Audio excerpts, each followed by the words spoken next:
Panther family, what is going on? Hope you guys have Hey, been what's up? healthy out there since we've last seen you guys. It is now the Yes, sir. fourth season of the Iowa State podcast. I cannot believe I'm even saying that, guys. I've been doing this for 4 freaking years now.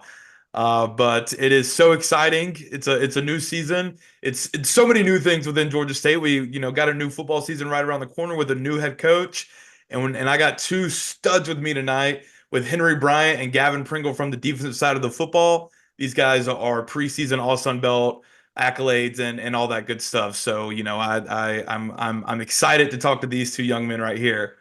I was just telling them off air though how this interview is going to work. We won't keep them here too much longer. You know how we do things here at the Iowa State podcast. But we'll go ahead and get right into it. Henry, this first question is for you, my man. Going back down the timeline a little bit, you went to a high school down in Delray Beach, Florida for Atlantic High School and helped them to their first state championship game since 1978 back in 2017 when you busted through the goal line for a go-ahead score. All these years later, man, how much does that moment still mean to you? And can we expect any goal line packages with you this year? Going back, thinking about it, it was an amazing experience because me and my teammates we made history that night. But definitely scoring that touchdown was a big moment for me. At first, I really didn't want to be the person to run it in because I didn't want that game being on me.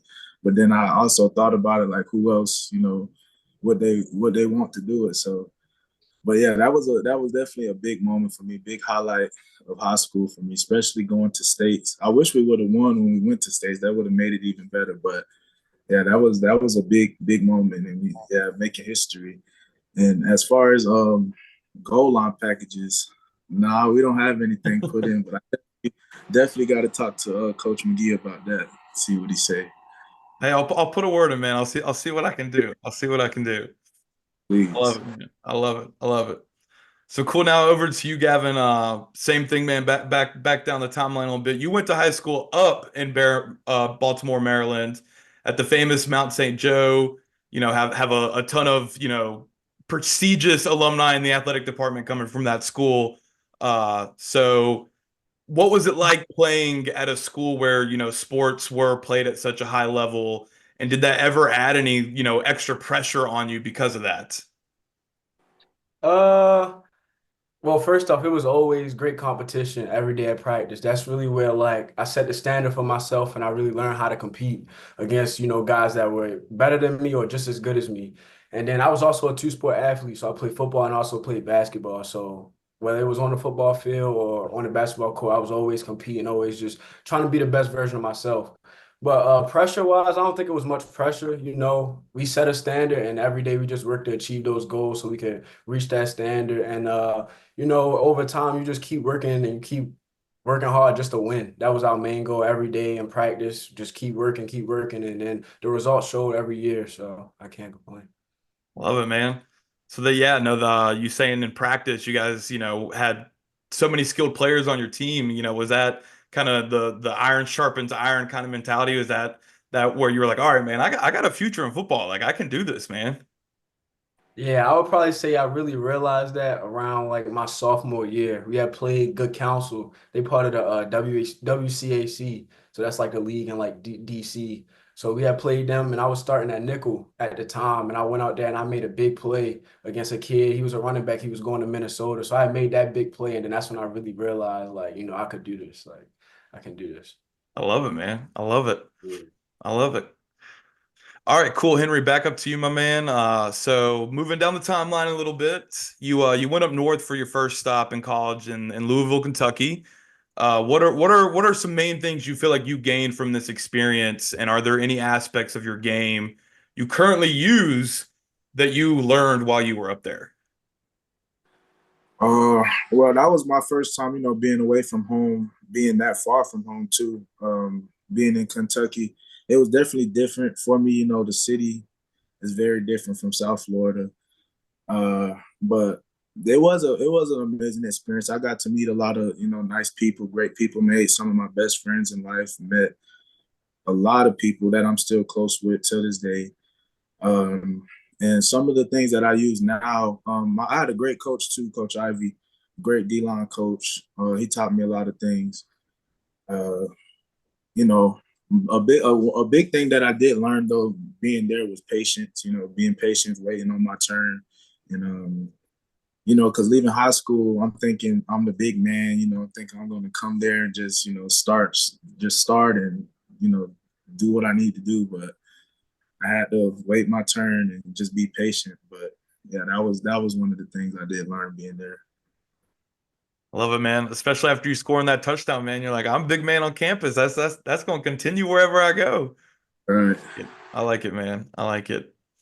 That's good though, man. That's, at the end of the day, that's what these experiences are about is gaining those friends and, that team around you, so that's good to hear, man. For sure. Um, Same thing with you, Gavin, back down to you. You went up even further north for your first stop in college. You went up to Lewisburg, Pennsylvania at Bucknell University, where you were an absolute star. You were named to All Patriot League literally every single year you were there. Um, so needless to say, you did pretty good while you were there. What do you think you gained most from your time at Bucknell? Honestly, I would say not. So just to start off with my time, Bucknell, we weren't very successful. We didn't win a lot of games. I think in my 4 years there, we probably won about 9 games. So we weren't successful. So the thing that I learned really was not worrying about the outcome of the game, just going out there and just playing and taking it one day at a time and having patience. I started as a freshman, so that's kind of big. Most kids don't do that. So being thrown in that fire like that just taught me patience, and then it helped increase my football IQ. So every day I was just learning, just trying to get better, not really worrying about the outcomes of the game, what's going to happen next week, whatever, whatever. I just was worrying about getting better each and every week. And I think that kind of translated to my time here at Georgia State. So. Oh yeah. Well, yeah, man. You kind of said it. You guys didn't translate to a lot of wins on the field, but you individually were performing at a high level. I'm curious, man. Like when you were in the middle of a season where you guys are, 6 weeks in, you've only won one game at that point. How are you able to like keep yourself going, at such a high level to the point where you're even going to be named at the end of the year an all-conference player? Yeah, so it really started with my roommates. It was four of us total. So those guys, they really kept me level-headed. Like when we was losing or whatever, whatever, they said, bro, just focus on the bigger goal. My goal, my ultimate goal at the end is to make it to the highest level, make it to the NFL, play in the NFL one day. If I'm sitting there worrying about the score of the games, worrying if we're gonna win or not, I won't be as successful as I want to be on the field because I'm worried about other things that I can't necessarily control. So every day they just kept me level headed. We worked out nonstop. I'm talking waking up at 5 in the morning, running the hill on Bucknell campus. They got like a big hill on the campus when we first drive on. We running hills, doing extra DB drills, things like that. Just working on our craft each and every day. Because at the end, I seen the light at the tunnel. Even though we weren't successful right there when everything was going on, I seen the light at the end of the tunnel, and I just kept working hard, and I knew it would all work out for me in the end at some point. I love it, man. I love it.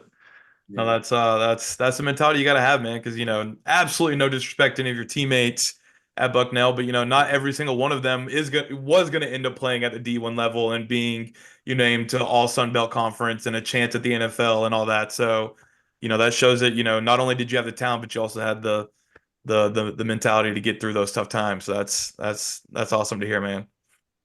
Um, Cool. So back up to you, Henry. Moving down the timeline again, like we said, you came back down south and transferred to Georgia State last year. What have been some of your favorite parts about being back down south, man? I definitely miss the culture of being down south. Being up north is, I mean, it's nice, but I'm used to way more used to down south. I miss the food. Uh, Being here in Atlanta, well, from coming from South Florida, the weather it's always hot, but here you get to experience, different seasons in Georgia, so that's nice. And Louisville, it was when it's winter time, it's very cold, it's snowing and all of that. So I didn't really miss that. So being here, I definitely miss the weather and all that type of stuff. But yeah, that's really about it. Man, you answered my next question. I was like, did you miss the weather? But you answered it because I mean, gosh, it's a no-brainer that cold, dude. I don't know. I hate how hot it gets down here, but man. That I mean, Gavin, you can even speak on it, man. You're from up north, dude. That cold is bone chilling, man. So, whew, I don't know. Yeah. I don't know if I can do it. Uh, cool. All right, man. Well, Gavin, back to you. After four stellar seasons at Bucknell, you decided to bring your talents down south to Atlanta. Um, just curious, man, what ultimately made you choose Atlanta over other places that were giving you a look at the time? Okay, so I had entered the portal probably in December, and the only two FBS offers that I had were Georgia State and Akron. So Akron, they were offering like a lot of other DBs, but I kind of got that family vibe from Georgia State when I came on my official visit. So the coaches basically sat me down and talked to me, and they basically said, "We offering these DBs." They kept it real with me from the beginning. So I was like, they keeping it real. My dad was happy with everything that was going on. Me and Henry actually was on the same, we went on our official visit together. So they kept it real with me. And then my dad was like, I think this the right choice for you. So I ended up coming here, the coaching staff. I had a good relationship with the last coaching staff, got a good one with the one now, but it was really the coaching staff and just that family vibe. And then I'm coming to Atlanta. Like it's a lot of things I can do here outside of football. It's a lot of businesses, things like that, where I could focus on my life after football. So that was really my main goal. Oh yeah. No, man, you nailed it on the head, man. You know why all that traffic is in the city, all this because people and businesses keep moving to Atlanta. So you're exactly right, man. There's endless opportunity in this city, in the sport of football and outside the sport of football. So you said it best. Sweet. Moving back up to you, Henry. Once you got to Georgia State, you played the best football of your collegiate career, finishing with 5.5 tackles for loss and 3 sacks, 2 sacks against Old Dominion. We'll get in that a little later. What would you contribute most to your increase in play, and what role do you think Georgia State played in that increase? Um, I would say a big thing for me was having a great coach, Coach Alan Smith. He's one of the best D-line coaches I had so far. He actually helped me a lot improve my game. But a big thing was just them giving me a shot, letting me start and actually just putting me out there just to, ball. I'm gonna ball regardless, do what I gotta do regardless. So once I'm on the field, everything else speaks for itself. So that was really just all I needed. And once I got that time to do it, I just do what I do. I like it. I like it. Um, who's the is it Jeremy Hawkins is the new defensive line coach? Yes, sir, Coach Jeremy Hawkins. Okay, okay. Is he you liking Coach Hawk so far? Yeah, Coach Hawkins real cool. He's a great coach too. Yeah. So Nah, man, I met him at the luncheon, dude. He seems like an awesome guy. yeah, he is. Um, cool, cool, cool. All right, back down to you, Gavin. You got to Georgia State, and the stellar play didn't stop. If anything, it increased with you earning all Sun Belt honors, and we're tied for the conference lead in 4 interceptions. So I gotta know, man, how vindicating did it feel to perform that highly at the D1 level, and what were some things you were saying, doing before the season to, kind of motivate yourself to play at that level? Uh, Honestly, the work is what got me there. I worked very hard, like in the off season. So I think that just translated to the field when my time came. I also had a staff that believed in me. The coaches believed in me. They let me go out there and just be myself, just play. So having that, and then you also put in the hard work behind that. And then my goals every year is to get better and better. I don't want to be complacent. I don't want to get worse. Or maybe if I caught 4 interceptions last year, my goal this year might be 5 or 6. I want to keep getting better each and every year, keep increasing what I'm doing. So that was my main things. And then just staying level headed, not getting too high, not getting too low, just focusing on the main goal. And then we also had a pretty successful season in the beginning. So that kind of like kept me going a lot because that was really my first time winning since I've been in college. So that motivated me a lot to just keep it going and keep getting better each week. I love it, man. I love it. It's crazy what winning does, right? Yeah. Yeah. Oh yeah. Cool. Well, now I got a few questions for you guys for the both of you. Definitely interested to see what you guys have to say. Not only about that new year head coach Del McGee, but this first one, I got to know what you guys are thinking about it, man. You guys were picked to finish last in the East.